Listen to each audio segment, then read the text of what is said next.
I don't think, never have thought that art can change society, but it can certainly educate, and it can certainly, hopefully, you know, with the work in this show, can shift people's understandings and perceptions, and shift people's interest in finding out what is really happening.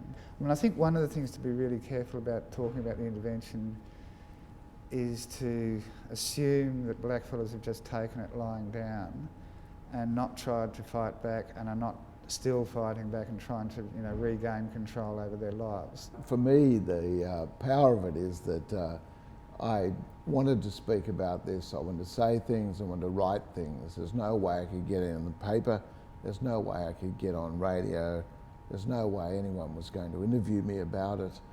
The only way to make my statement was to do an exhibition. Suddenly Aboriginal men in Australia woke up and the government had branded them alcoholic criminal pedophiles. And imagine if you were in their shoes, how would you feel?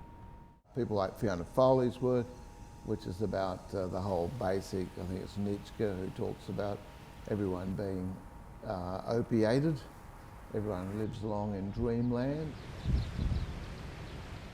If you are Aboriginal living in, initially it was in certain parts of the territory, and now it's across the whole territory effectively, that up to 70%, usually around 50% of your income is controlled by the government, and you can only utilise that money through the basics card, and you can't spend it on certain things like grog and gambling and pornography and so on.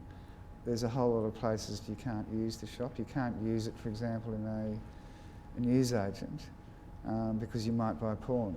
A mother went into a newsagent in Katherine to try and buy exercise books and pens and so on for her kids for school, and wasn't able to do it because there's porn in the same shop, so that they don't accept the basics card.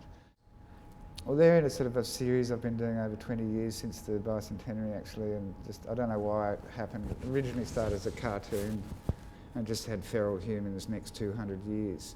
We're hoping to be non-judgmental. As much as people may be angry, they may be upset, they may be dispassionate, they may be, you know, archival. You know, there's a whole range of different responses here. But I think generally, I think you would have to say that people are concerned about human rights abuses. People are seeing this in a global context, and they're also seeing this as Australia's, you know, national shame and as a global shame, because of course the image that the world has of Australia is our Indigenous culture.